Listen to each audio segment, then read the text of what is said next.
You lot missed the wave. Wave it. You have to, nah, bro. Oh, what the hell?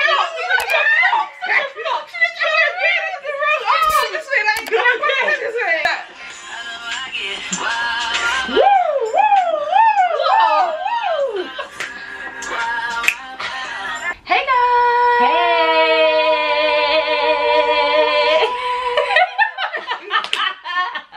We are back again. You can't come with your complaints about where have you been in our Snapchat. We are back with another one, and we have come to talk to you guys today about the current topics. Yes, you heard right, we are doing an LFL talk today. We are going to give you the rundown on the latest topics and trends. What the LFL think about that? We're going to serve it to you today on a nice hot plate, so stay tuned and enjoy. I don't know if you can take it. Hey, what the hell is this? So Rihanna has been winning. Yes, Riri. You know, ever since. What have been accolades this year? Wild Thoughts has been literally the anthem of the summer, and you know, she just really added that flavor with the release of Fenty. Everyone and their mom is doing a review right now. Everywhere, Fenty beauty, Fenty beauty, Fenty beauty. And it all has like massive views. Yeah, like massive views. People that like don't even normally get. Oh, nobody would say that. Ooh. No, no shit. I mean, let me just stop that there. Anyways, is there anything that you've seen on somebody else and you're like, okay, I would want to try that? I looked at, I can't say her name probably, Jackie Aina. Jackie Aina. Are you sure, Uvie? Yeah, Jackie. Mama Jackie. Yeah. Y'all know Jackie. Yeah. I saw hers. I liked her one. I think she used like one of the, I don't know if it's a highlighter. Yeah. But she used it for her eyes. The Moscow Mule, so it's like 2 pink shades. Yeah. But it looked bomb. I love the matchsticks. I think such a great concept. The magnetic. I thought it's good because I don't know, it just makes you feel like I want to build this collectible. Yeah, collectibles always kind of provide room for expansion. Yeah, Rihanna's done an amazing job, really and truly. I think we were all kind of like, you know, she's done a good job, but we kind of felt like the, I don't know, the darker tones. You didn't agree? I didn't kind of feel like. I felt like when I saw that picture, I thought to myself, what is this? But I felt like the colour range for people who are black, unambiguously black. Oh. Yeah. Like 10% to me. So when I saw the range, I was thinking, you know, what is this? I thought that there'll be more shades for black women because I didn't really understand her vision for the line. I guess that was the main problem. So I thought it was more she was making a range, makeup line for black women. That's what, because the way that black women were hyping it up on the internet before it was released, that was my impression of it. So seeing that picture of the shade range, I'm thinking, where's the colours for the black women? So she hasn't made this for us, she's made it for everyone. And there's not a problem with that, but I thought it was for us. I guess there was a slight disappointment when I seen it initially. I just wouldn't say, but that was actually our own, that was a misunderstanding on our part, because she never actually once said that she's making a line for black women. She said she's making an inclusive line. I came to the understanding that she didn't say that she's making something for you. She's just making something and you're part of it. It is what she said, it's inclusive. To be completely honest, I feel like she's made a large colour range for people in her spectrum of colour. Because when I saw the swatches of like the different colours, I said like from the Mediterranean-y skin tone until like lighter skin black person skin tone, there is like 20 shades, and I have never ever seen it in the line before. I guess because she is a fairer complexion, or she's a fairer skinned black person, maybe she put herself at the forefront of the collection, and so it makes sense. So I thought I'll do my research as to why is it that beauty brands do not offer deeper colours, deeper shades. And then what I learned was that in regards to the chemistry, with the lighter, fairer tones, you can add brown and then you can get reasonable shades for people. With tones for black people, you can't just add more brown and it will look okay. You have to add other pigments. And if you don't know, we have like quite multi-hued skin. So some of us, we have yellow tones, some of us, we have more red tones, some of us have neutral tones. And when you look at people that are even more darker in complexion, you can almost see that it's a blue tone underneath all of that. And they can't find the pigments to make up these colours. But nevertheless, I feel like that was the reason for why they might not have a variety of colors. That's not a reason for why you don't even put the options that you have as part of your makeup line YSL. What do you mean? Have you seen YSL? I've never seen YSLs. White, brown. That's the color. Absolutely ridiculous. Appalling. It's a problem when it comes to creating a wide spectrum of colors for us. Yeah. But the colors that are available, you still aren't offering them. Yeah. Shame on you. For me, that's like them saying we don't want. It's the same for you. You're not. Okay, we're gonna give it to you so no one can complain, but we're not trying to market to you. So it's very dismissive to me. I don't like how it made me feel just now. I was like, oh. Before, when we used to ask like beauty brands, why is nobody catering to us? Was kind of we got the response of like, we're not a good investment, as if we're never gonna pay up kind of thing. Like, when people say that kind of statement, they often start off with population statistics. So let's go look at the population statistics. And in the United Kingdom, black people make up 3.4% of the population as of the last census, which was in 2010. So that's quite old statistics. But if we look at America, about the black population in America, and I'm gonna talk about America because that is where a lot of us that are black in the UK look to for makeup products to cater to our skin tone, because it's not necessarily available or available from UK brands, if that makes sense. So in the United States, African Americans make up 13.3% of the population, right? So people say that statistic as if you only make up 13.3% of the population, why do you expect to have such a large choice of foundation? As if to say that we will not be a lucrative market to invest in regards to making more foundations. However, if we look at the statistics concerning how much African Americans spend on products, that is a big fat lie. Of the about $42 billion spent on self-care products in the United States, every 1 in 4 products is purchased by an African American. So that lets you know that 13% of the population that you want to ultimately exclude have the dollars that you claim they do not have. And with the whole Fenty beauty thing, what is crazy about it is that the fact that when they released that line and we saw that the dark skin shades, they were gone. They were all sold out. They were gone, and it just proves what we already knew was fact, which was if you provide us with the product, we will purchase it. I think that's why these other companies, we see y'all, Marc Jacobs, Kylie Cosmetics, Estee Lauder, trying to promote their colour range available for black people or whatever, because they've actually seen the buying power of black people. Actually banter, like comical, the highest level of comedy, to see how these makeup brands were just trying to find their black people to represent them. If you come and see Kylie, all of a sudden, Justine Kylie, bro, do things with your chest, bro. You're advertising Justine Skye, but okay, you had used her initially. When you first but she wasn't front line. So is she? I'm saying, like Vivian, what she was saying, do it with your chest. So even just defend yourself. What do you want to do? It's like, I put it out now. I did a shoot yesterday. Exactly. This is a shoot that's been going on. I'm just releasing my images. With your chest, with your chest. But Marc Jacobs was the funniest. We go and see this guy's Instagram. Oh yeah, you even seen girls see his Instagram. Who pull out earrings, bro. Now you guys are pioneers for ethnic minorities cosmetics. Really? When we've been shouting, screaming, give us the product. The only thing is, it's just like, if you have this, so why don't you promote its use? Because you know, like they went and made the brown skin tones to match us. You've been having it, so why do you feel now it's only appropriate to promote it? The representation that we were asking for before, you had it. You didn't want to put it up, like, and now you're just. I don't see why you would have them accumulate the files and not post them. I think they post them. It's just that right now, in response to the whole situation, you finally just accepted the fact is fact. We are ready to purchase, and now you're like, oh, Fenty hasn't got any more colours. We've got colours, we got you. Do you feel like Fenty Beauty is a win for black women?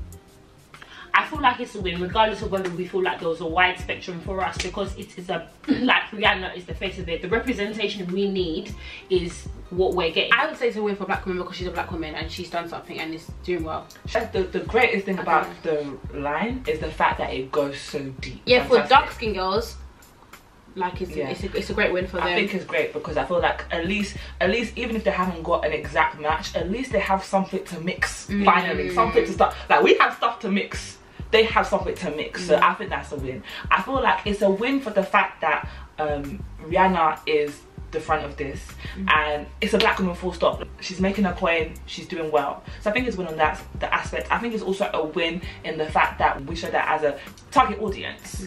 Yeah, we are worth investing in. So September the 8th in Chicago, a young lady by the name of Kenneka Jenkins, who was 19 years old, was found murdered in a hotel, and she was specifically found in a freezer. The Chicago Police Department initially wanted to say that her case was a suicide, but her family insisted that this was not the case, and eventually so did social media. Kenneka Jenkins was going to she went to a party. The best friend, who everyone is accusing of setting up Kenneka Jenkins to be raped, and the best friend put out a video of herself at the party. Based on that video, everyone determined that something is not right with what happened to that girl. In the video, you see her wearing sunglasses, and in the sunglasses you see some people in the reflection, and what they're up to and what it sounds like. People are saying something is not right. So on social media, the people that were at the party, they were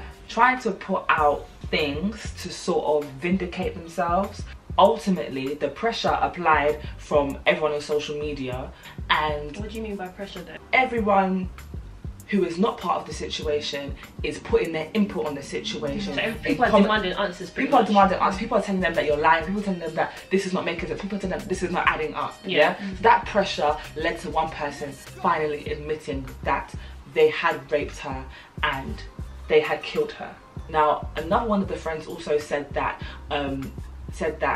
the best friend needs to admit that she was the one that put her best friend in the freezer. You're joking. Yeah. Jesus. Yeah. One thing that I saw on Twitter, somebody said that they were a bit, I think they just didn't like the fact that the main topic of conversation was what your friends are. Like Kenneka's friends are bad friends for pretty much leaving her in a situation where she could end up like that, which is fine. You can never neglect that point, but the person who tweeted was pretty much saying the bigger topic at hand is about rape culture, like how like people aren't discussing the fact that this girl was pretty much like, I guess, gang raped and then killed at the end of it. That's a much bigger discussion than the integrity of her friends and etc. Well, to me, I understand where people are coming from with that, but at the same time, the reason why people are speaking about the friends is because we are witnessing everything fall out all over social media. Do you understand? So it's like the limelight right now is on the fact that you lot are lying. We can see you're lying and we want you to confess. So everyone's focus right now is on the friends. It's on getting a confession. It's on getting the truth. Do you understand? But I understand how if people are literally just speaking about the fact that, oh, this is why you should have good friends, and that's the only thing they have to say on this on the situation, they should keep quiet. I get that. Yeah, I hear what Uvie is saying, but obviously whenever, just in general in regards to rape culture, whenever there's a topic of rape or, you know, some kind of like sexual harassment or sexual violence against somebody, you always have certain people on the timeline saying stuff like, well, you know, the victim shouldn't have been doing this, and the victim, why was you doing this and why was you doing that? And I just feel, besides the whole Kenneka Jenkins situation, that there is a problem with rape culture in our society generally, and I feel like it's everywhere in the world because of patriarchy.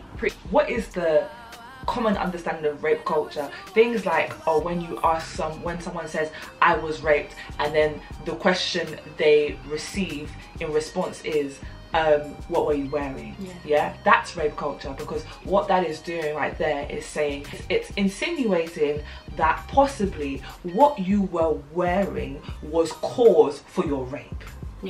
And what that does is it gives an excuse to the person who has raped someone, as if to say that if I was to wear something provocative, that now is cause for him to rape me. That now is cause for him to not understand what no is, and to allow his sexual desires to turn him into a monster.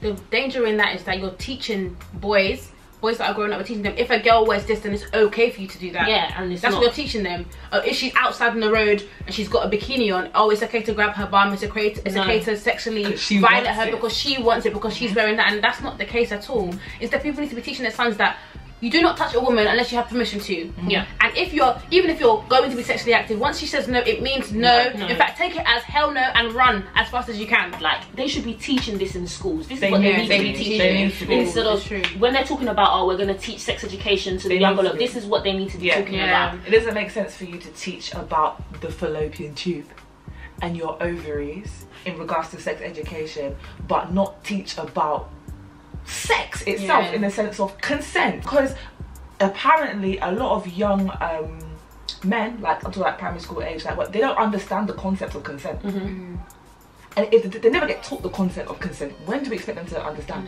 it? It doesn't, rape culture doesn't even make sense to deflect the blame like from the perpetrator to the victim. I don't even see how logically it's making sense. I get that sometimes like there's a thin line sometimes in regards to like what somebody could have done to, or like putting up, like not making smart decisions to kind of like protect yourself. It's even the language is very dangerous.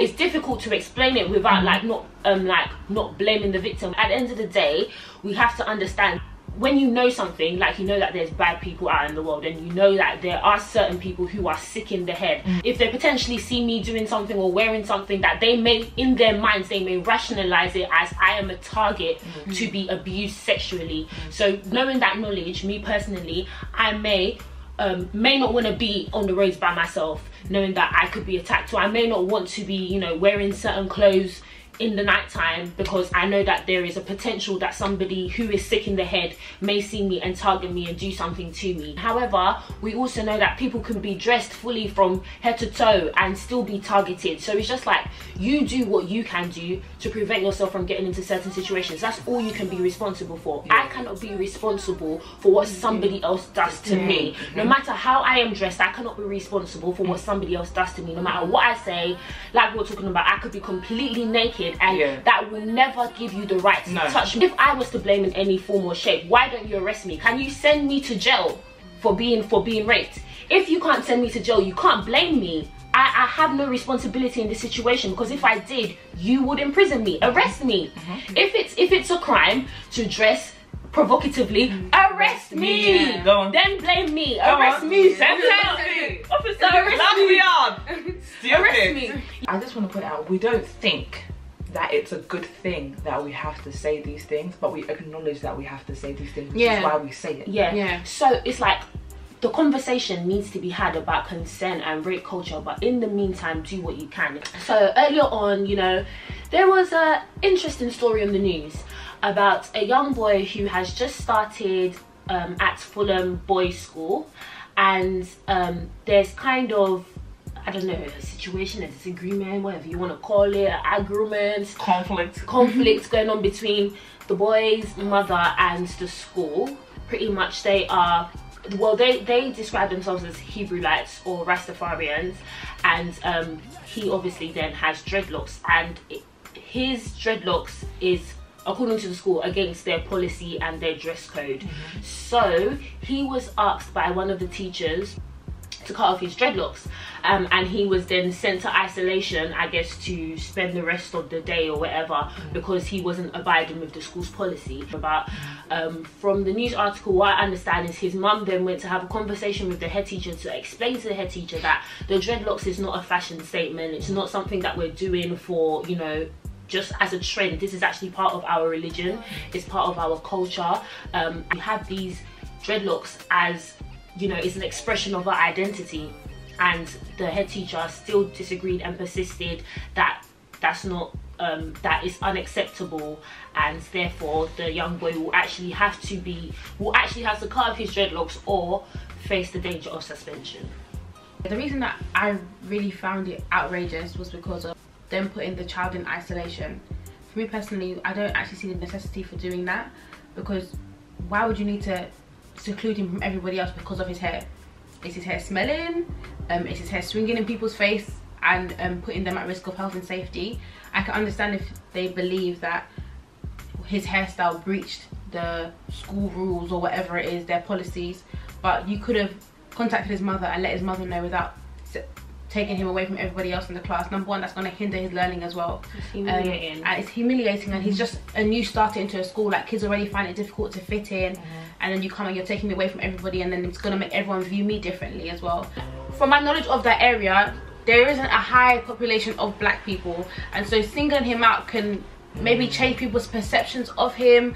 You know, kids are colorblind until you make them aware of it. And so that could kind of like draw him out and make him visible as the only black person on, I don't know, just kind of change the views of students around him and how they feel about him, you know. I just really wonder why the school has decided to handle the situation like this. Mr. Flanders went to an induction day, so therefore they have had an opportunity to see Mr. Flanders and what Mr. Flanders looks like. And at the end of that induction day, if they felt like the child was gonna have this sort of big issue that would ultimately make the child be isolated when they should be with everybody else, what they could have done is just spoken to the child's mum and been like, do you know that our school policy says X, Y, Z?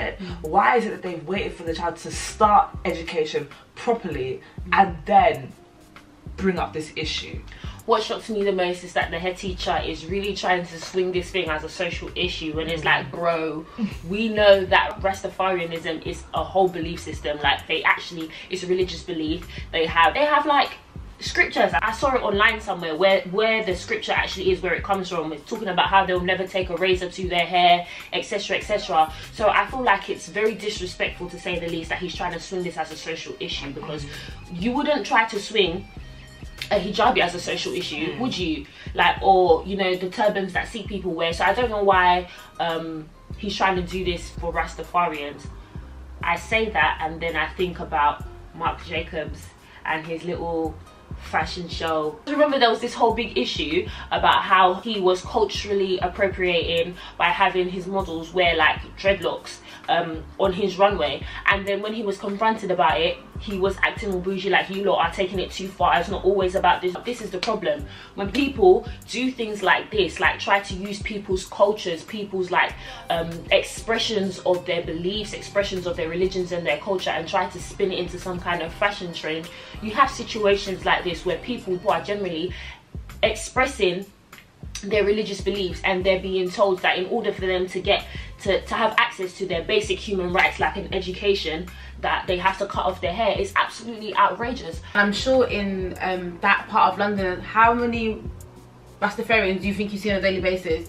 You know, whereas like we might be more inclined to respect it as a religion in its own entirety, because we view it more because we're in more diverse areas. So I'm sure he tried to spin it as a social issue because he thought he can get away with it, and didn't know it would end up on Good Morning or you dare not. I think he knows as well, like, I can get away with this because I've written this in my school policies. So if we take this to a court of law, you as a parent are supposed to read these policies before you send your child here. If you haven't read these policies, then tough luck. And then they know they can enforce that at any point.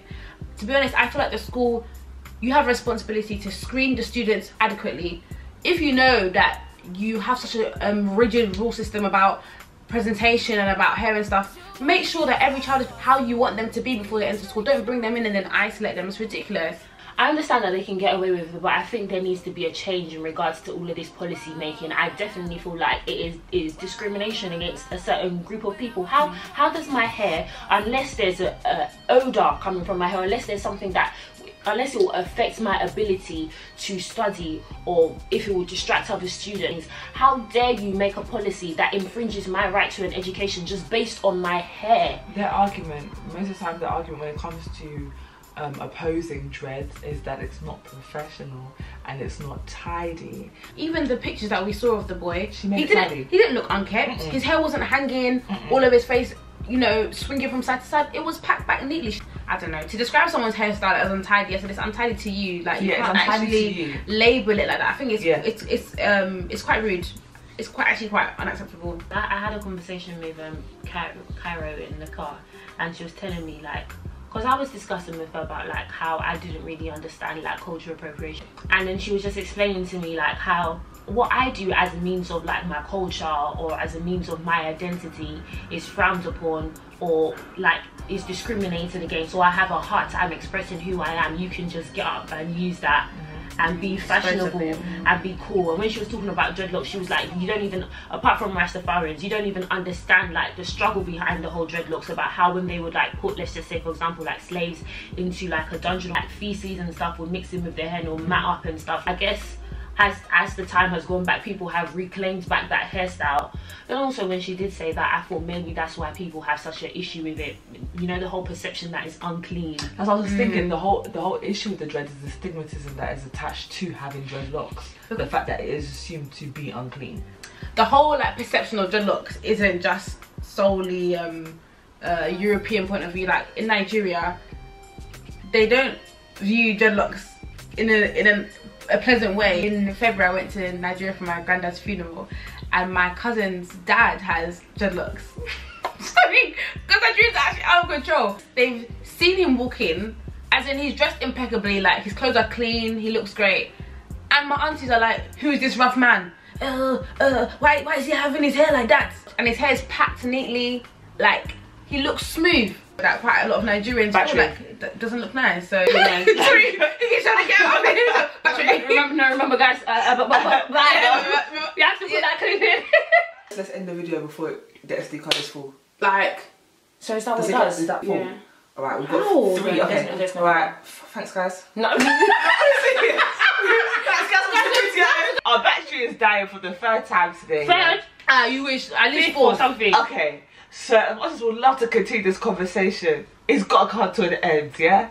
Whatever you guys, your opinions are, please comment down below. Let us know, you know. It's all about discussion here. God bless you all. Arrivederci. Comment, like and subscribe. Share the bad boy. And if you have any things that you want us to talk about, message us. No uni videos, we've done them. Isn't it, man? No yeah. So yeah, message us on Snapchat or Instagram. Don't message me. That's a message. Layfield, baby.